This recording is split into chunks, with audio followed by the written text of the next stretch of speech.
Good morning, all of you. In this part, we will discuss about the different coenzymes which are derived from the vitamin B5, B3, the vitamin B1. We will also discuss about the coenzyme that is the lipoic acid. So these are the different coenzymes which are derived from the vitamins or may not be derived from the vitamins. So first of all, we will take a quick revision about the enzymes. So what are enzymes? Enzymes are the globular proteins which act as the catalyst, which increases the rate of the reaction in the body of the living organisms, which may be the plants or the animals under the mild conditions of temperature and the pressure. So these are the enzymes. What is the nature of enzyme?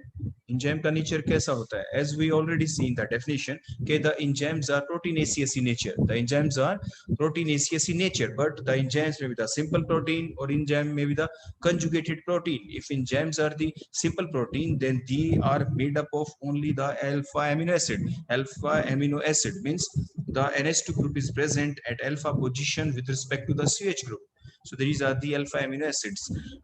If the enzymes are the conjugated proteins, it means they also been associated with some non-protein part, and that non-protein part activate the inactive enzyme.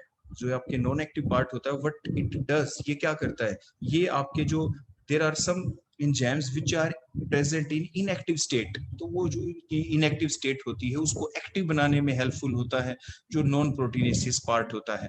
तो यही हमने लिखा कि there are some enzymes which are not the simple protein but they are the conjugated proteins, means they are associated with some non-protein part, and that non-protein part control the different biological activities in the living organisms.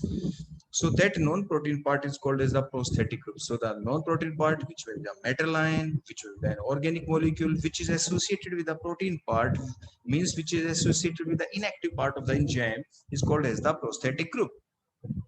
So that prosthetic group may be the cofactor, may be the coenzyme.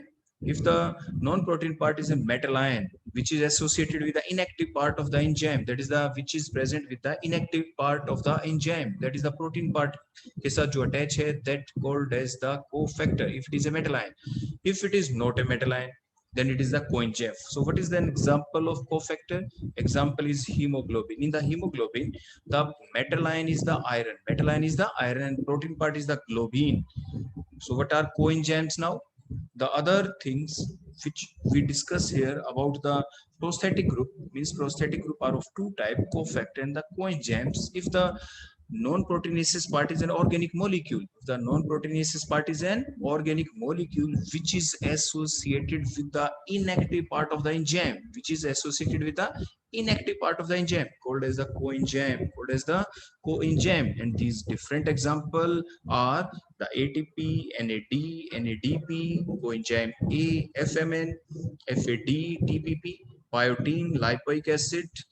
Out of these, the coenzyme is the loosely bound one, and the lipoic acid is the tightly bound one coenzyme.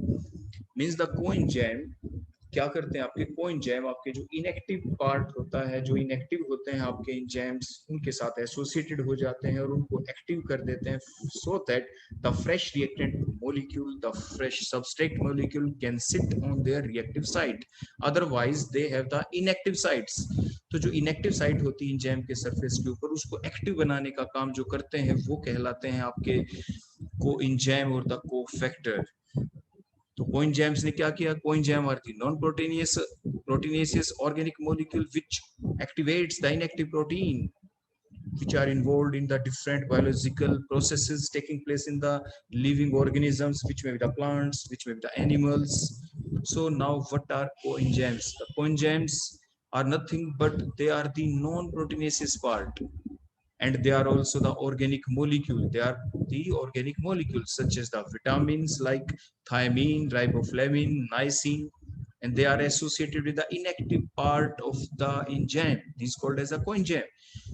These coenzyme, what they did, ये क्या करते coenzyme? They activate the inactive protein enzymes in the biological systems, but they may be loosely bound or they may be the tightly bound. Means, but whether they are the loosely bound or the tightly bound with the inactive part of the enzyme, but they are temporarily bound. They are temporarily bound. They bound for that particular time when we have the requirement to make that inactive site of the enzyme to become the active, so that the required metabolic activities, metabolic reactions can take place in the body of the living organisms, that the plant or the animals, means हमारे plants और जो animals हैं उनकी body के अंदर, ताकि जो metabolic activities हैं, normal जो मेटाबॉलिक एक्टिविटीज हैं, ताकि वो नॉर्मल वे में चलती रहे, नॉर्मल फंक्शनिंग चलती रहे हमारी बॉडी के अंदर। तो उस वक्त जो इनएक्टिव साइट है, क्योंकि इनएक्टिव साइट थी तो नॉर्मल बॉडी एक्टिविटीज नहीं चल पा रही थी, तो नॉर्मल बॉडी एक्टिविटीज को चलाने में जो हेल्पफुल होते हैं, जो इनएक्टिव साइट को एक्टिव बना देते हैं, वही कहलाते हैं आपके कोएंजाइम्स। तो जो कोएंजाइम्स हैं, दे में डायरेक्टली भी द विटामिन्स, वो विटामिन्स जो हैं आपके वो डायरेक्टली कोएंजाइम का काम भी कर सकते हैं, और they may be derived from the vitamins, और वो विटामिन से डिराइव्ड भी हो सकते हैं। आपके जितने भी वाटर सोल्यूबल विटामिन्स हैं, they generally act as the precursor to the enzymes, they generally act as the precursor to the enzymes. जैसे coenzymes derived from pantothenic acid, that is the coenzyme A, the coenzyme which is derived from niacin, that is the NADA and the NADP, the coenzyme derived from the lipoic acid, which may not be the vitamin, the coenzyme derived from the thymine, that is the thymine pyrophosphate TPP. So now we will discuss about some simple questions before going in detail about the different coenzymes. First question is, some enzyme requires dash for the activities, cofactor or the coenzymes, because some of the enzymes have the inactive sites. As we already discussed, some of the enzymes have inactive site on their surface, so these enzymes are not able to allow the substrate molecule to come and sit on their surface, वो reactant molecule को allow नहीं करेंगे अपने surface के ऊपर, क्योंकि जो reactant molecules है, जो substrate है, वो recognize नहीं कर पाएंगे उन reactive sites को, क्योंकि उनकी जो shape है reactive site की, वो match नहीं कर पाएगी जो आपकी शेप है किन के ऊपर, सबस्ट्रेट मॉलिक्यूल के सरफेस के ऊपर। So we have the requirement of this cofactor और the coenzymes, so that the inactive site of the enzymes become active one. So the answer of that particular question is, some enzyme requires, what they requires, cofactor or the coenzymes for their activity. Next one is the inactive protein part of the enzyme without its non-protein part is called as, जब तक non protein part, that is the prosthetic group means cofactor और the coenzyme, जब तक वो आपके enzyme के surface के ऊपर आके सिट नहीं किए थे, उससे पहले जो इनएक्टिव प्रोटीन है उन्हें आप क्या कहते हैं, आपने कहते हैं एपोएंजाइम, आप क्या कहते हैं उसे, एपोएंजाइम। सो दो नॉन जो इनएक्टिव प्रोटीन होती हैं, आप उन्हें क्या कहते हैं, they called as the apoenzyme. So apoenzyme combine with a metalline, they may combine with a coenzyme, वो metalline के साथ भी combine कर सकते हैं, वो coenzyme के साथ भी आपके combine कर सकते हैं, so that the inactive site of the enzyme becomes active one. तो जो inactive site वाला जो enzyme था, तो उसे आप क्या कह रहे थे, apoenzyme. When the apoenzyme combine with a metalline, that is a cofactor or the coenzyme, they give the active enzyme. What it called? It called as holoenzyme. It called as holoenzyme. Means apoenzyme plus cofactor or the apoenzyme plus coenzyme, that form a holoenzyme. Holoenzyme is an active part. Now that it is become active for the fresh reactant molecules. Again जो apoenzyme है, it is not an active part, it is inactive part, and it is not available for the fresh reactant molecule. Fresh reactant molecule इसके ऊपर आके sit करके collide करके active जो reactions होनी है, जो नॉर्मल एक्टिविटीज के लिए जो नॉर्मल रिएक्शन चलनी चाहिए, वो नहीं चल पाएंगी। लेकिन when the cofactor or the coenzyme sit on the surface of the apoenzyme and make the inactive sites into the active site, then that now the enzyme called as the holoenzyme. आप इस diagram में देख सकते हैं, इस diagram के अंदर सबसे पहले आपको क्या दिख रहा है, दैट इज द एपोएंजाइम। ये आपका ही एपोएंजाइम, देखो हमने यहाँ पे लिख रखा है इसके नीचे इनएक्टिव। उसके बाद next that is the coenzyme, देखो हमने कोएंजाइम दिखाया, कोएंजाइम आएगा and that sit on the inactive site. देखो ये जो साइट है यहाँ पे, ये कैसी साइट है, that is the inactive site. और ये जो इनएक्टिव साइट है, इस इनएक्टिव साइट के ऊपर आपके रिएक्टेंट मॉलिक्यूल आके सिट नहीं कर सकते हैं। बट नाउ हैपेंस जो कोएंजाइम है इस इनएक्टिव साइट के ऊपर देखो आके बैठ के देखो ये यहाँ पे सिट हो गए। अब सिट करने के बाद अब जो ये साइट बन चुकी है now that is active site, ये आपकी साइट अब एक्टिव हो चुकी है। अब इस एक्टिव साइट के ऊपर जो फ्रेश रिएक्टेंट और द फ्रेश सबस्ट्रेट, सबस्ट्रेट को ही हम रिएक्टेंट बोलते हैं, तो सबस्ट्रेट मॉलिक्यूल अब देखो उसको रिकॉग्नाइज कर जाएंगे, अब इसके ऊपर आराम से बैठ सकते हैं and now they can collide effectively and result in the formation of the required product. और आप इसको कहते हैं होलो इंजाइम। जो ये एक्टिव इंजाइम बन गया आप इसको क्या कह रहे हैं, होलो इंजाइम। जो इनएक्टिव था आप उसे क्या कह रहे थे, एपो इंजाइम। और वो जो सब्सटेंस आके इनके सरफेस के ऊपर बैठता है जो इनएक्टिव साइट को एक्टिव बना देता है, आप उसे कहते हैं या तो कोफैक्टर या को enzyme, means the prosthetic group. Now the next question, all vitamins are the part of coenzyme, true or false? आपके जितने भी vitamins हैं वो सभी coenzyme नहीं होते, means that statement is wrong, false है ये statement आपकी। Name the non coenzyme vitamins, means हमने अभी आपको बताया जो आपके विटामिन हैं वो कौन सी विटामिन है जो कोएंजाइम का काम करती है, that is the vitamin B. Other vitamin that is the vitamin A, vitamin D, vitamin E, vitamin K, these are the water insoluble vitamins, and water B and C, these are the water soluble. Only the water soluble vitamin and that only the vitamin B act as the coenzyme, not the other vitamins. So these are the non coenzyme vitamins. Now we will proceed towards our main topics, that is the coenzyme which are derived from the different vitamins. So first of all we will discuss about the coenzyme which is derived from the pantothenic acid, that is the vitamin B5, and that is the coenzyme A. So pantothenic acid, that is the vitamin B5, is the precursor of coenzyme A, means that is used in the synthesis of coenzyme A. Here is the structure of pantothenic acid. It has two parts. One is the amino acid part, that is the beta alanine. Another is the pentoic acid part. They combine by the formation of that bond, that is the peptide bond. Here is a peptide bond, CONH. That is the peptide linkage. That is the peptide linkage, means there is a peptide linkage. There is a peptide linkage even in the structure of pantothenic acid, that is the vitamin B5. Now that pantothenic acid, अब हम इस pantothenic acid को क्या करेंगे, अब हम बनाएंगे coenzyme. So the active form of the coenzyme is formed when, जब हम क्या करते हैं, when vitamin B5 form A next peptide bond, because pantothenic acid, that is the vitamin B5, we already seen here that it itself has a peptide linkage. हमने देखा कि pantothenic acid के अंदर खुद भी एक peptide linkage है. अब ये जो pantothenic acid है, now it will link with the cysteine which is an amino acid. तो जो cysteine है, ये विटामिन जो B5 है, इस cysteine के साथ मिलके क्या बनाएगी, ये भी बनाएगी पेप्टाइड बॉन्ड. कहाँ पे, जो आपका बीटा एलेनाइन पार्ट है विटामिन B5 का, वहां पे जो COOH ग्रुप आपको दिख रहा है, उस COH ग्रुप के अंदर से क्या लॉस होगा, उस वहां से लॉस होगा देखो OH, और आपके NH2 ग्रुप के अंदर से क्या लॉस होगा, H. देखो जैसे अभी हमने सर्कल लगा के दिखाया, यहाँ से वाटर लॉस होगा, मींस कंडेंसेशन प्रोसेस होगी, मींस लॉस ऑफ वाटर हुआ. सिस्टीन यहाँ पे अटैच हो गया, यहाँ पे जो सिस्टीन एमिनो एसिड है वो यहाँ पे अटैच हो गया. वही हमने लिखा कि अगर हम जो एक्टिव फॉर्म कोएंजाइम की बनाना चाहते हैं, दैट इज कोएंजाइम ए, तो वो कैसे डिराइव्ड होता है, वो डिराइव्ड हुआ पेंटोथेनिक एसिड से. लेकिन कैसे, पेंटोथेनिक एसिड ने क्या किया, the pantothenic acid condensed with the cysteine, undergo the condensation reaction with the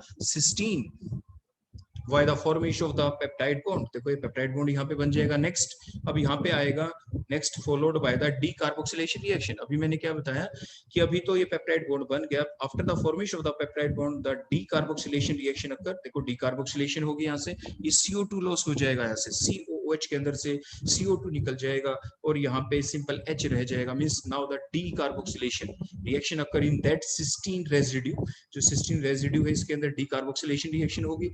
means सबसे पहले क्या हुआ, जो आपके पेंटोथेनिक एसिड है उसका जो COH वाला जो पार्ट है, वहां पे जो सिस्टीन के NH2 वाला पार्ट, उनके बीच में आपकी कंडेंसेशन रिएक्शन हुई, result in the formation of peptide bond followed by the decarboxylation in that cysteine residue. After that we have an ADP, adenosine diphosphate. ये एडिनोसिन डाइफॉस्फेट देखो आपको दिख रहे हैं, तो फॉस्फेट ग्रुप है, इनके थ्रू अब लिंकेज होगी, बोलो कहाँ पे, जो आपके विटामिन B5 का जो अदर एंड है जिसके ऊपर कौन लगा हुआ है, बोलो OH, बिल्कुल टॉप के ऊपर ग्रीन पार्ट के अंदर आपको दिख रहा है OH, तो वहां से क्या लॉस होगा, वहां से OH, और जो ये आपके ADP के अंदर जो डाइफॉस्फेट जो फास्फोरिक एसिड जो ग्रुप है उसका कहाँ से क्या लॉस होगा, H, तो मीन्स वाटर लॉस होगा यहाँ से, और जिसकी वजह से एस्टेरिक बॉन्ड बन जाएगा यहाँ पे, कौन सा बॉन्ड बन जाएगा यहाँ से, एस्टेरिक बॉन्ड, जिसको जनरली कहते हैं फास्फोडाइएस्टर बॉन्ड। और इस तरह से देखो ये फाइनल स्ट्रक्चर आपके सामने, now that is the structure of coenzyme A. कौन से स्ट्रक्चर बन गई आपकी, ये कोएंजाइम ए की स्ट्रक्चर है। तो इस टाइप से आपने देखा ये कोएंजाइम ए की स्ट्रक्चर कैसे हमने याद करनी है, एग्जाम में आ जाती है, draw the structure of coenzyme A, या ये कैसे डिराइव हुआ तो वो भी हमें बताना पड़ सकता है एग्जाम के अंदर, जैसे क्वेश्चन वैसे जवाब। इसके बाद नेक्स्ट हम देखते हैं कि देखो ये जो अभी हमारे पास ये फाइनल स्ट्रक्चर बन गई, देखो हमने ये लिखा that is the vitamin B5 part, देखो अभी मैंने लिखा है ये विटामिन B5 पार्ट था, तो इससे आपको रिमेम्बराइज करवा दें। ये आपका कौन सा पार्ट था, सिस्टीन पार्ट, देखो मैंने अभी लिखा that is the cysteine part. उसके बाद नेक्स्ट देखें ये कौन सा पार्ट था, that is the ADP part, ये ADP पार्ट है। तो इस टाइप से ये कंप्लीट स्ट्रक्चर बन गई कोएंजाइम ए की।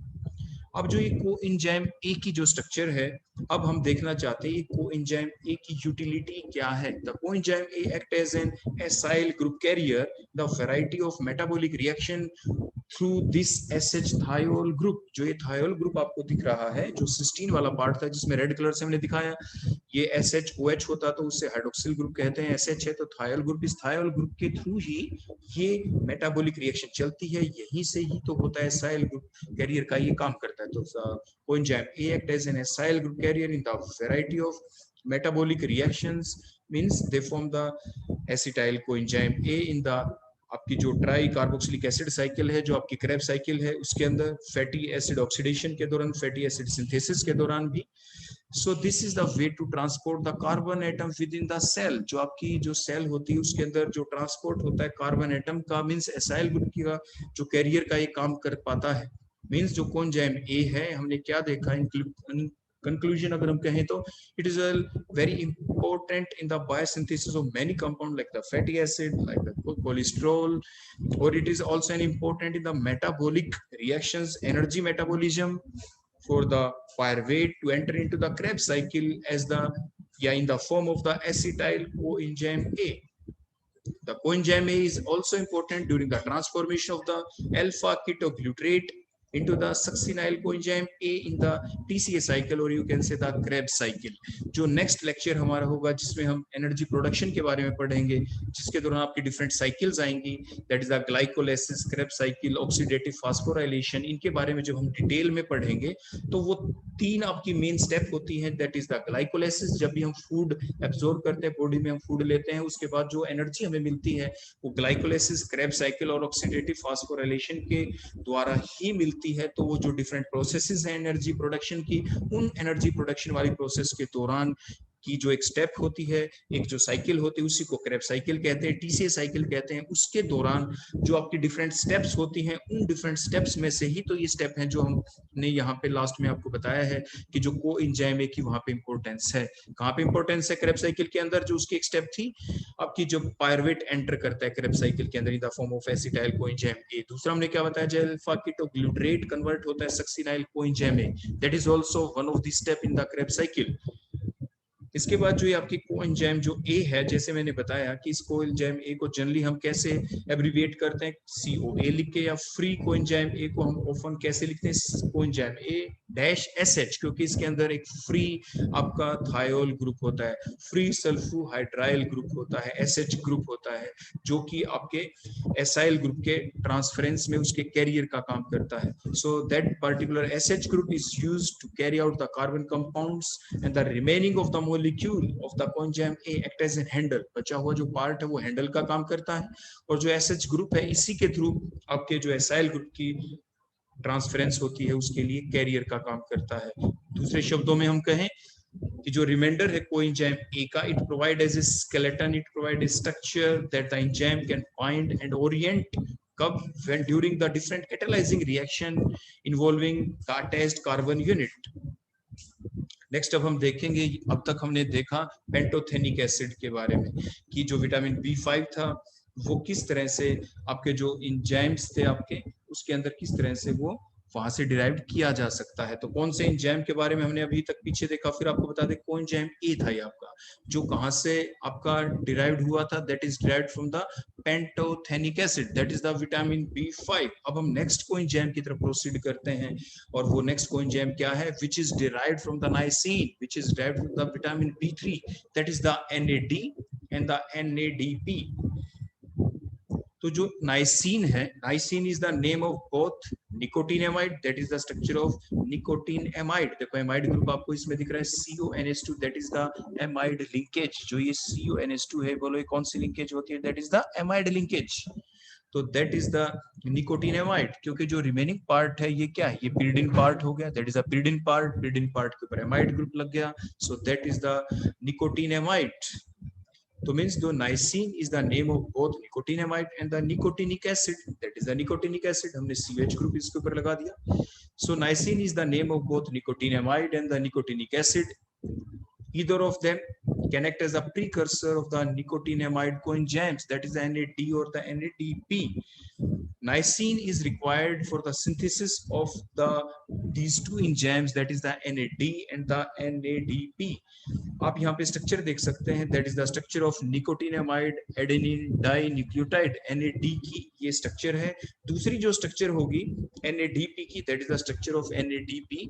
और ये जो स्ट्रक्चर, इसमें क्या डिफरेंस आपको दिख रहा है, डिफरेंस सिर्फ आपको एक ही दिखाई दिया कि आपका जो पोजीशन नंबर 2 है, the only difference in between the structure of NAD and the NADP is that the phosphate group is attached at the position number 2 of the lower ribose ring। जो आपके राइबोज रिंग देखो, आपको ऊपर भी दिख रहा है, राइबोज रिंग देखो जो नीचे है, वहां पे आपको देखो रेड कलर से हमने दिखाया, वहां पे क्या अटैच हो गया, a phosphate group is attach. That is the difference in the structure of NAD and the NADP। NAD की स्ट्रक्चर के अंदर जो पोजीशन नंबर 2 है, लोअर जो राइबोज रिंग है उसके अंदर, वहां पे OH ग्रुप इज प्रेजेंट, लेकिन NADP के अंदर वही जो पोजीशन नंबर 2 है, वहां पे कौन अटैच है, आपके phosphate group is attach.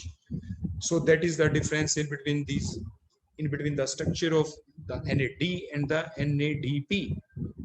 Now we will discuss further about the different states of the nicotinamide cofactors, that is the NAD or NADP or NADPH. Means here is the structure of NAD, or you can say the NADP, that is the oxidized form, that is the oxidized form of both of the nicotinamide coenzyme which can accept the electron in pair, जो electron को accept करेगा, किस pair की form के अंदर accept करेगा, along with the acceptance of the proton, H को भी एक्सेप्ट करेगा। लेकिन देखो कैसे, आप ध्यान से देखते चले जाएं, जो ये दो स्टेट अभी हम बनाने वाले हैं आपके, एक तो ऑक्सीडाइज्ड फॉर्म होगी जो अभी आपके सामने हमने डिराइव कर चुके हैं NAD, और दूसरी हम अभी रिड्यूस्ड फॉर्म डिराइव करेंगे। लेकिन ये स्ट्रक्चर बनी कैसे, नेक्स्ट रिड्यूस्ड फॉर्म कैसे बनेगी, वही हमने देखो नीचे नोट की फॉर्म में भी लिखा है, the two changes in the ring during the reduction। अब हम रिडक्शन करेंगे, इसके अंदर दो चेंज क्या होंगे, दो चेंज ये होंगे कि पहला चेंज के addition of the electron pair, addition of the electron pair होगा along with the addition of the hydride ion। अब ध्यान से देखो हमने ये H के ऊपर क्या लिखा, यहाँ पे इलेक्ट्रॉन पेयर हमने लिखे हैं, और इलेक्ट्रॉन पेयर के साथ साथ बोलो हमने क्या लिखे हैं, यहाँ पे नेगेटिव चार्ज भी है, H भी है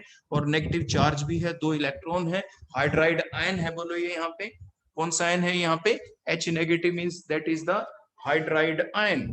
अब जो ये हाइड्राइड आयन है, ये अपने इलेक्ट्रॉन्स को देखो डोनेट करेगा, कहां पे डोनेट करेगा, that hydride ion will donate these electron pair to the carbon atom which is present at para position, किसके अंदर, in the pyridine ring, in the pyridine ring means para position with respect to the nitrogen atom of the pyridine ring।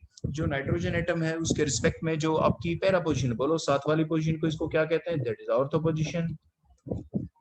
जो next position है, बोलो ये कौन सी position होगी, that is the Meta position.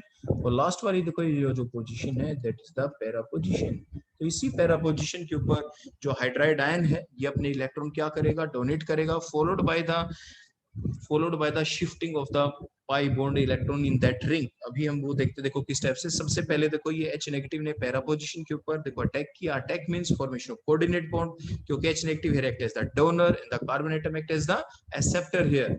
ऐसा करने से जो कार्बन है पैरा पोजीशन वाला, उसके पहले से आप बॉन्ड काउंट कर सकते हैं, आपको दिख रहे हैं उसके पहले से 4 ही बॉन्ड है, देखो एक बॉन्ड बना हुआ है डबल आपके H के साथ, एक बेन इसी रिंग के कार्बन के साथ, एक दूसरी साइड में राइट साइड में डबल बॉन्ड, 4 बॉन्ड पहले से हैं। डोनेशन का मतलब होता है नया बॉन्ड का बनना। तो H जो नेगेटिव है, हाइड्राइड जो आयन है, ये पैरा पोजीशन वाला जो कार्बन है उसके साथ न्यू बॉन्ड फॉर्मेशन होगी, कार्बन के 5 बॉन्ड।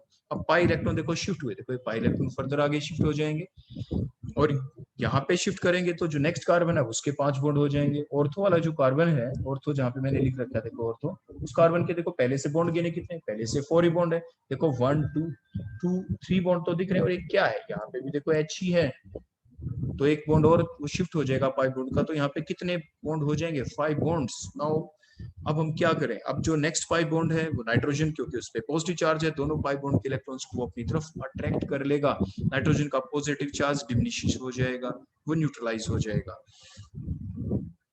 तो ये आप देखें नेक्स्ट स्ट्रक्चर हमने बना दी। इस नेक्स्ट स्ट्रक्चर के अंदर जो नाइट्रोजन के ऊपर देखो पॉजिटिव चार्ज था, देखो अब हम इसको हटा देते हैं, अब ये पॉजिटिव चार्ज इस पे नहीं रहेगा क्योंकि इसको इलेक्ट्रॉन्स मिल गए। देखो मैंने हटा दिया है, ये पॉजिटिव चार्ज देखो मैंने आपको हटाते हुए दिखाया है। So that is the reduced form. आप इसे कहेंगे NaDH। H क्यों, क्योंकि हाइड्राइड आयन की यहाँ पे अटैचमेंट हो चुकी है। तो इस प्रोसेस के दौरान आपने क्या देखा, इस प्रोसेस के दौरान आपने देखा there is a shifting of H atom, that is the shifting of proton along with the shifting of 2 electrons। 2 electron की भी शिफ्टिंग हुई, एक प्रोटॉन की भी शिफ्टिंग हुई है यहाँ पे। इसकी रिवर्स जो प्रोसेस होगी उसमें क्या होगा, जो अभी हमने ये ऐड किया है H नेगेटिव आयन, वो लॉस हो जाएगा। तो आपकी जो रिड्यूस्ड फॉर्म है दोबारा से ऑक्सीडाइज्ड फॉर्म के अंदर कन्वर्ट कर सकते हैं। Means there is an equilibrium in between these two form, that is the oxidised form and the reduced form. Oxidised form can convert into the reduced form by accepting the H negative ion at the para position carbon atom with respect to the nitrogen atom of the pyridine ring. Similarly, the reduced form can be converted back into the oxidized form by losing the H negative ion from the same para position carbon atom. तो देखो reduced form जो coenzyme की है वो क्या करेगी, it will donate the pair of electron along with the donation of the proton. तो इस टाइप से ये इंटरकन्वर्टिबल है दोनों फॉर्म। तो देखो H नेगेटिव का देखो लॉस हो जाएगा। तो ये हमने देखा कि जो ये दो डिफरेंट पॉसिबल जो इलेक्ट्रॉनिक स्टेट है निकोटीन एमाइड कोफैक्टर की, वो किस तरह से आपस में इंटरकन्वर्टिबल होती हैं, कैसे ये कन्वर्ट होती हैं डिफरेंट प्रोसेसेस के दौरान, जो आगे हम पढ़ने वाले हैं। आपकी जो डिफरेंट एनर्जी प्रोडक्शन की जो प्रोसेस है, that is the glycolysis, Krebs cycle और ऑक्सीडेटिव फास्फोरिलेशन के दौरान कैसे ट्रांसफरेंस होता है H नेगेटिव आयन का, कैसे H नेगेटिव आयन देखो डोनेट करता है अपने इलेक्ट्रॉन्स, और कैसे आपकी यानी ऑक्सीडाइज्ड फॉर्म रिड्यूस्ड फॉर्म में कन्वर्ट हो पाई, और फिर जब रिड्यूस्ड फॉर्म जब ऑक्सीडाइज्ड फॉर्म में कन्वर्ट होती है दोबारा, तो कैसे H नेगेटिव आयन का लॉस होता है। तो ये था इसका मैकेनिज्म। अब देखो इसी को देखो हम दो तरीके से शो करते हैं। ये तो पीछे हमने एरोज के थ्रू दिखाया, अब हम विदाउट एरो देखो इसको ऐसे लिख सकते हैं। ये ऑक्सीडाइज्ड फॉर्म जिसमें एरो के ऊपर हमने क्या लिखा, there occurs the transference of, बोलो क्या, डोनेशन ऑफ क्या हुआ, 2 इलेक्ट्रॉन्स एंड 1 प्रोटॉन। जब आपकी ऑक्सीडाइज्ड फॉर्म किस में कन्वर्ट हुई, बोलो आपके, ये कन्वर्ट होती है रिड्यूस्ड फॉर्म के अंदर। देखो ये मैंने ऐसे एरो लगा दिया। नेक्स्ट जब रिड्यूस्ड फॉर्म दोबारा कन्वर्ट होती है बैक ऑक्सीडाइज्ड फॉर्म में, तो क्या हुआ, 2 इलेक्ट्रॉन्स का लॉस हुआ, 1 प्रोटॉन का दोबारा से लॉस हुआ। तो इस टाइप से ये जो रिएक्शन है ये आपको अच्छे से समझकर याद करनी है। नेक्स्ट हम देखते हैं, अब इनकी एप्लीकेशन पार्ट के ऊपर चलते हैं। देखो जो NAD है, it act as a coenzyme for different reactions like the reaction involving the alcohol dehydrogenase enzyme. As we already discussed, these different enzymes are previously been present in inactive form. आपके जो enzymes हैं जैसे alcohol dehydrogenase जो enzyme है, ये क्या था, it is, इसकी जो रिएक्टिव साइड थी वो रिएक्टिव नहीं थी, वो इनएक्टिव फॉर्म में था। तो जो इनएक्टिव स्टेट है आपके एंजाइम्स की, उसको एक्टिव स्टेट में कन्वर्ट करने का काम ही तो करते हैं ये कोएंजाइम। जैसे यहाँ पे NAD, तो means NAD act as a coenzyme, means it makes the inactive site of the enzyme, that is the alcohol dehydrogenase, into the active site so that it may further catalyze the different oxidation reactions.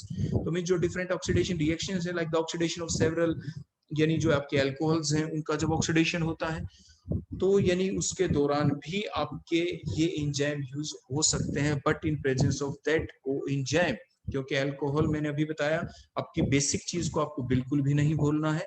आपके जो कुछ enzyme ऐसे होते हैं which have the inactive site which are present in inactive state, तो जो enzyme inactive state में present होते हैं उन्हीं को एक्टिव करने का काम करते हैं ये कोएंजाइम। इस चीज को आप जरूर याद रखें। नेक्स्ट पॉइंट देखो, NAD act as the electron acceptor, जैसे अभी आपने देखा भी ऑक्सीडाइज्ड फॉर्म किस में कन्वर्ट की थी हमने, रिड्यूस्ड फॉर्म में। कैसे कन्वर्ट हुई थी आपको दिख रहा है एरोस की हेल्प से, bye accepting the electrons and the H means proton, proton को भी एक्सेप्ट किया, इलेक्ट्रॉन को भी एक्सेप्ट किया, इन कंबाइंड फॉर्म कह सकते हैं, H नेगेटिव आयन को एक्सेप्ट किया, मींस हाइड्राइड आयन को एक्सेप्ट किया। तो means NAD act as a electron acceptor and the hydrogen carrier in the carbohydrate and the protein metabolism, means that is act as an oxidizing agent। किस चीज का काम करता है ऑक्सीडाइजिंग एजेंट का? कब बोलो? During the conversion of glyceraldehyde into the one three diphosphoglycerate in the glycolysis reaction. तो आपकी जो ग्लाइकोलाइसिस जो आपका पाथवे है एनर्जी प्रोडक्शन का, उसमें जो फर्स्ट स्टेप है आपकी ग्लाइकोलाइसिस, जिसके अंदर डिफरेंट मेनी स्टेप्स हैं, उनमें से जो एक स्टेप है जो ग्लिसरॉल्डिहाइड को किस में कन्वर्ट किया जाता है 1,3-डाइफॉस्फोग्लिसरेट के अंदर, तो उसके अंदर भी ये अपनी एप्लीकेशन शो करता है। Next, during the conversion of the pyruvate into the lactate by the oxidative decarboxylation, उसके दौरान भी ये एप्लीकेशन आप आगे जाके देख पाएंगे। आपके NAD और जो NADP हैं they act as a soluble electron carrier between the proteins, means ये आपके जो दोनों हैं NAD और NADP, ये जो जितने भी हैं these compound क्या करते हैं, they are the substrate for the enzyme involved in the different oxidation and the reduction reactions। Means NAD जो है it is primarily involved in the catabolic reactions। NAD क्या करता है, it accepts the electrons along with the acceptance of the proton during the breakdown of the molecule for the energy, during the breakdown of the molecule for the energy in बोलो किसके दौरान, oxidation of the acetyl coenzyme A in Krebs cycle, during the conversion of the malate into the oxaloacetate, the Krebs cycle के अंदर ये आप देख पाएंगे, conversion of glutamate into the alpha ketoglutarate during the beta oxidation of the fatty acids, or NAD dehydrogenase for the catabolism of vitamin B6 pyridoxal to its excretory product, that is the pyridoxine acid। और जो आपका NADPH होता है जो इसकी reduced form है, it is involved in different reactions, that is during the fatty acid synthesis, during the cholesterol synthesis, during the DNA synthesis, during the conversion of the folate into the dihydrofolate means DHF। It is also involved during the synthesis of the active form of the folic acid, that is the 5-methyl tetrahydrofolate। So after discussing these two coenzyme, now we will discuss about the coenzyme derived from the lipoic acid। So here is the structure of the lipoic acid। It has the disulfide bond linkage, it is also a carboxylic acid group, means through that carboxylic acid group जो एक carboxylic acid group है, इसी carboxylic acid group के through ही amide linkage बनती है to a specific lysine residue of the certain enzymes। So the lipoamide prosthetic group, it also acts as an acyl carrier in the Krebs cycle like that of other coenzymes which we already discussed previous। Lipoic acid may not be an enzyme, मैंने बिल्कुल start में बताया था, it may not be an enzyme, and there are some evidences which suggest that the lipoic acid can be synthesized in the human body। This lipoic acid is an essential cofactor for the oxidative decarboxylation of the alpha keto acid। Alpha keto acid means there is a keto group at the alpha position with respect to the carboxylic acid group। So these compound are the alpha keto acid। तो ये carboxylic acid group जो है उसकी decarboxylation हो जाएगी, वहां से CO2 gas laws हो जाएगी, तो उसके अंदर भी आपके जो lipoic acid है it is an essential cofactor during that oxidative decarboxylation of the alpha keto acid। जहां पे क्या होता है, where it linked to the delta amino acid of the lysine residue of the enzyme, that is the dihydrolipoyl transacetylase। Means हम फिर से आपको याद दिला दें कि जो आपके कोएंजाइम्स होते हैं इनका काम होता है जो भी आपके एंजाइम है, जैसे अभी हमने ऊपर पढ़ा एंजाइम डाइहाइड्रोलाइपोइल ट्रांस एसिटाइलेज इसके पास होती है इनएक्टिव साइट, ये इनएक्टिव स्टेट के अंदर प्रेजेंट होते हैं। तो जो इनएक्टिव एंजाइम्स होते हैं उन्हीं की जो इनएक्टिव साइट है उन्हीं को एक्टिव करने का काम करते हैं आपके कोएंजाइम। ये उसकी इनएक्टिव साइट के ऊपर जाके बैठते हैं और फिर एक नई शेप दे देते हैं, एक नई रिएक्टिव साइट प्रोड्यूस कर देते हैं, जो कि आपके फ्रेश रिएक्टेंट मॉलिक्यूल को अपने ऊपर सिट करने के लिए अवेलेबल हो जाती हैं। Fresh reactant molecule, fresh substrate molecule उनको रिकॉग्नाइज कर पाते हैं फ्रेश रिएक्टिव साइट को, which are formed by the presence of these coenzymes. That lipoic acid, it is also one of the several prosthetic group in the multi-enzymes, that is the lactate dehydrogenase complex. लेकिन मैं फिर से आपको याद दिला दूं, हर बार अपने दिमाग के अंदर ये बात आप जरूर ध्यान रखें, कोएंजाइम की जो एप्लीकेशन है मेन यही है कि जो इनएक्टिव एंजाइम्स को ये एक्टिव कर देते हैं। जो इनएक्टिव जो एंजाइम था उसको आप क्या कह रहे थे, that is the apo enzyme. और एपो जो एंजाइम है तो एक जो एक इनएक्टिव एंजाइम है इसी के ऊपर आके सिट कर जाता है, इसकी इनएक्टिव साइट के ऊपर कोएंजाइम। वो डिफरेंट कोएंजाइम हम स्टेप बाय स्टेप स्टडी कर ही रहे हैं। और उसके बाद जो उसके सिट करने के बाद एपो एंजाइम इनएक्टिव एंजाइम के सरफेस के ऊपर उसकी इनएक्टिव साइट के ऊपर जब ये कोएंजाइम आके सिट करता है और एक नई रिएक्टिव साइट बन जाती है, उस एंजाइम को फिर आप कहते हैं होलो एंजाइम, जो कि एक एक्टिव एंजाइम है जिसके ऊपर ही आपके रिएक्टेंट मॉलिक्यूल सबस्ट्रेट मॉलिक्यूल आके सिट करते हैं, कोलाइड करते हैं और finally converted into the product. Next हम पढ़ेंगे अपने अगले कोएंजाइम्स के बारे में, that is the coenzyme which is derived from the thiamine, that is the vitamin B1। अभी तक हमने पढ़े हैं coenzyme which are derived from the vitamin B5, उसके बाद हमने देखा which is derived from vitamin B3, फिर हमने देखा लाइपोइक एसिड से जो कोएंजाइम आपके डिराइव्ड होते हैं। उसके बाद अब हम देखने जा रहे हैं the coenzyme which are derived from the thiamine, that is the vitamin B1। Here is the structure of thymine, that is the vitamin B1. It has a aminopyrimidine ring. Thymine has a aminopyrimidine ring. जैसे हमने वहां पे लिखा भी है, हमने लिख दिया that is the aminopyrimidine ring, जिसके अंदर आपको एक हेक्सागन रिंग है जिसमें दो नाइट्रोजन है और दो नाइट्रोजन के साथ एक NH2 ग्रुप भी है। देखो ये NH2 ग्रुप हो गया, ये तो एमिनो हो गया, और एमिनो ग्रुप को छुपा ले तो बचा हुआ पायरिमिडिन रिंग है। बचा हुआ कौन हो गया, pyrimidine ring. So that called the amino pyrimidine ring.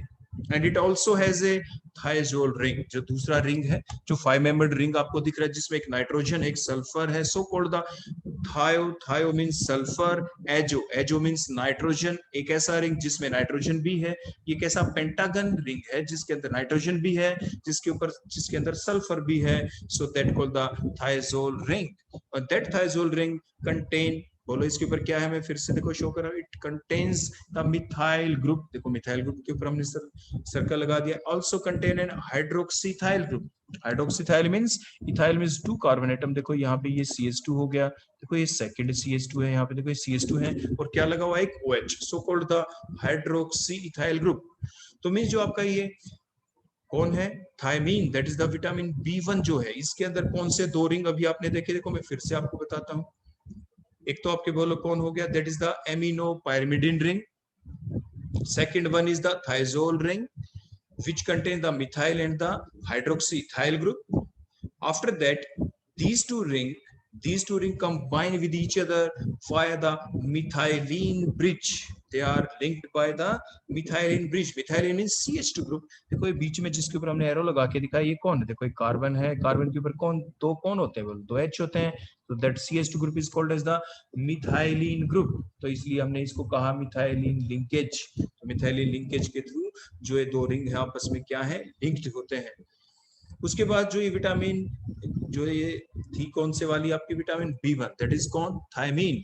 That vitamin thiamine can be converted into the coenzyme, that is the TPP, thiamine pyrophosphate, during the ATP dependent reaction by reacting with the pyrophosphoric acid. देखो ये structure है आपके सामने pyrophosphoric acid की, देखो ये हमने structure draw किया, देखो पायरोफॉस्फोरिक एसिड, जिसके अंदर बोलो क्या है, इसका फार्मूला क्या है, formula of that pyrophosphoric acid is H4। देखो 4 OH ग्रुप हैं, मींस 4 आपके H है उनके अंदर, 2 फास्फोरस हैं जो H4P2 हो गया। ऑक्सीजन इसके अंदर कितनी हो गई, 7। ऑक्सीजन बोलो टोटल कितनी है, 7 है। 4 ऑक्सीजन तो कौन हो गई, जो OH ग्रुप के साथ है। एक ऑक्सीजन कौन है, जो 2 फास्फोरस के बीच में है लिंकेज, POP बॉन्ड है इसके अंदर, और 2 इसके अंदर P डबल बॉन्ड O है, PO डबल बॉन्ड 2 है आपके, तो H4P2O7 that is the pyrophosphoric acid. अब देखो रिएक्शन होगी यहाँ पे, रिएक्शन देखो कैसे चलेगी यहाँ पे। रिएक्शन कुछ इस टाइप से चलेगी कि जो आपके थायजोल जो रिंग के अंदर हाइड्रोक्सी थाइल ग्रुप है, जो OH ग्रुप लगा हुआ है वहां पे, और यहाँ पे पायरोफॉस्फोरिक एसिड के अंदर जो OH ग्रुप लगा हुआ है, इनके बीच में होगी कंडेंसेशन। देखो OH मैंने ब्लू कलर से सर्कल कर दिया, और यहाँ पे पायरोफॉस्फोरिक एसिड के अंदर से H, यहाँ से वाटर लॉस होगा, कंडेंसेशन रिएक्शन होगी, और ये आपकी स्ट्रक्चर सामने बन गई। आयनिक फॉर्म के अंदर हमने दिखा दिया जो OH ग्रुप थे, जितने भी बच गए OH, देखो एक OH तो आपका इन्वॉल्व हो गया during that formation of asterisk linkage. देखो OH OH के बीच में जो बॉन्ड बनता है उसे एस्टेरिक लिंकेज कहते हैं, तो ये एस्टेरिक बॉन्ड बन गया यहाँ पे।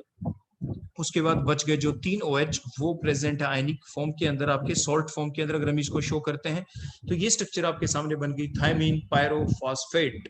थायमीन पायरोफॉस्फेट की सॉल्टिश फॉर्म है, क्योंकि हमने नेगेटिव चार्ज भी यहाँ पे दिखा दिया। तो ये कैसे बनी, हमने स्टेप बाय स्टेप इसको देखा। It is derived, TPP is derived from the vitamin, बोलो कौन सी आपकी, B1 that is the thiamine. Thiamine से कैसे, पायरोफॉस्फोरिक एसिड के साथ रिएक्शन हुई। कहां से हुई, जो आपके विटामिन B1 है उसके अंदर जो आपके हाइड्रोक्सीथाइल ग्रुप का जो OH है, और यहाँ से पायरोफॉस्फोरिक एसिड का जो OH है, इनके बीच से कंडेंसेशन रिएक्शन हुई, वाटर लॉस हुआ, और बन गया थायमीन पायरोफॉस्फेट। और जो थायमीन पायरोफॉस्फेट हुआ, या थायमीन ही ले लो, इन दोनों के अंदर जो थायजोल रिंग है, it stabilises the charge and the electron transfer. Next हम देखते हैं इनका एप्लीकेशन पार्ट। जो थायमीन पायरोफॉस्फेट है, ये जो कोएंजाइम बन गया आपका TPP, ये किन कोएंजाइम कहाँ पे है, इसकी utility. The thiamine pyrophosphate, that is a TPP, is a coenzyme which is required during the different oxidative decarboxylation reaction, like the oxidative carboxylation reaction. कब, during the conversion of pyruvate to form the, बोलो क्या, acetyl coenzyme in the Kreb cycle. Kreb cycle के अंदर जो आपका acetyl coenzyme A बनता है from the pyruvate, उसके दौरान जो ऑक्सीडेटिव डीकार्बोक्सिलेशन रिएक्शन होती है, वहां पे TPP कोएंजाइम अपनी एप्लीकेशन एक्सप्लेन करता है, शो करता है। और इंक्लूडिंग, और कहां पे, it also shows their application. कब, आपका ये एंजाइम है पायरुवेट डीहाइड्रोजिनेज कॉम्प्लेक्स, जो है पायरुवेट डीहाइड्रोजिनेज जो कॉम्प्लेक्स है, ये इनएक्टिव फॉर्म होती है। और जो इनएक्टिव फॉर्म है एंजाइम की, इसको एक्टिव कौन करता है, यही थायमीन पायरोफॉस्फेट। किन के अंदर, जैसे आपके एल्डिहाइड मेटाबॉलिज्म के अंदर via the Kreb cycle, Kreb cycle के थ्रू ही ये होता है। तो इसके एप्लीकेशन पार्ट हो गया। नेक्स्ट जो थायमीन पायरोफॉस्फेट है, it is a very essential coenzyme which is involved in different energy extraction processes, different catabolic processes, बोलो कब, ऑफ शुगर और द एमिनो एसिड। शुगर की जो कैटाबोलिज्म या एमिनो एसिड की जो कैटाबोलिज्म की जो प्रोसेसेस चलती हैं हमारी प्लांट बॉडी या एनिमल बॉडी के अंदर, जो सेलुलर प्रोसेसेस चलती है, उसके दौरान जो एनर्जी एक्सट्रैक्शन होता है, उसके अंदर भी TPP एज ए कोएंजाइम अपना रोल प्ले करता है। सो तो जो आपका TPP है, it is also an important coenzyme. कब, मैंने आपको पहले भी बताया है, इस बात को आप भूले नहीं, इसलिए बार बार रिपीट कर रहा हूं, क्योंकि मैक्सिमम टाइम जो स्टूडेंट है वो इसी बात को भूल जाते हैं। कि जैसे अब मैंने लिखा पहले पॉइंट के अंदर, जो आपके पायरुवेट डीहाइड्रोजिनेज, ASC लास्ट में लिख दिया, that is enzyme, means that is inactive enzyme. Next 2 alpha ketoglutarate dehydrogenase, it is also an inactive enzyme. इस इनएक्टिव एंजाइम को एक्टिव करेगा कौन, आपका कोएंजाइम। और जो इनएक्टिव एंजाइम, इनको कहते क्या है, एपोएंजाइम। एपोएंजाइम के ऊपर सिट कौन करेगा आके, कोएंजाइम, जो यहाँ पे कौन है, TPP। और फिर उसको क्या बना देगा, एक्टिव फॉर्म के अंदर उसको कन्वर्ट कर देगा, जिसे आप होलोएंजाइम कहते हैं। तो वही हमने लिखा है, TPP is also an important coenzyme for कौन से एंजाइम्स के लिए, 1 पायरुवेट डीहाइड्रोजिनेज और 2 अल्फा कीटोग्लूटारेट डीहाइड्रोजिनेज, जो क्या करते हैं, which catalyze the reactions associated with the Krebs cycle, means during the conversion of alpha ketoglutarate into the succinate।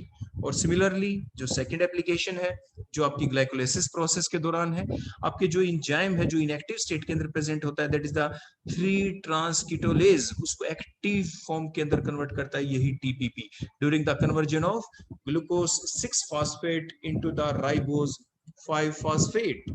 और इसके लास्ट में हम बता दें कि जो ये विटामिन था थायमीन, साथ में बस वैसे ही हमने एक्स्ट्रा पॉइंट आपको बता दिया कि जो थायमीन है, जो आपका विटामिन B1 है, अगर इसकी डेफिशिएंसी हो जाती है तो उससे क्या होता है, it leads to the accumulation of the pyruvate, it leads to the accumulation of the pyruvate in the blood and thus it affects the peripheral nervous system and the heart, और इस तरह से ये अफेक्ट करता है। तो अभी हमने ये डिस्कस किए आपके different coenzymes which may directly be the enzyme, आपके which may directly be the vitamins, or they may be derived from the vitamins, or like lipoic acid which may not be the vitamin। तो इस type से हमने different coenzymes को study किया, उनके application part को देखा। जो एप्लीकेशन पार्ट हमने बताए हैं कि इनकी इन्वॉल्वमेंट है इन डिफरेंट कन्वर्जन्स के दौरान, उन सभी कन्वर्जन्स को आप देख पाएंगे हमारे अगले लेक्चर के अंदर आगे, जो हम डिस्कस करेंगे एनर्जी मेटाबॉलिक जो प्रोसेस है, एनर्जी प्रोडक्शन जो होती है, किन प्रोसेसेस के दौरान एनर्जी प्रोडक्शन होती है, डिफरेंट स्टेप्स के दौरान। वो डिफरेंट स्टेप्स होंगी glycolysis, Krebs cycle, oxidative phosphorylation, जो हम नेक्स्ट लेक्चर के अंदर पढ़ने वाले हैं। और उन डिफरेंट प्रोसेसेस के दौरान जो डिफरेंट स्टेप्स थी, जो कन्वर्जन थे, उन्हीं के अंदर ही तो ये रोल प्ले कर रहे थे आपके डिफरेंट कोएंजाइम्स, जो हमने डिस्कस किए आज के अपने लेक्चर के अंदर। So thank you, that all about these different coenzymes. Thank you.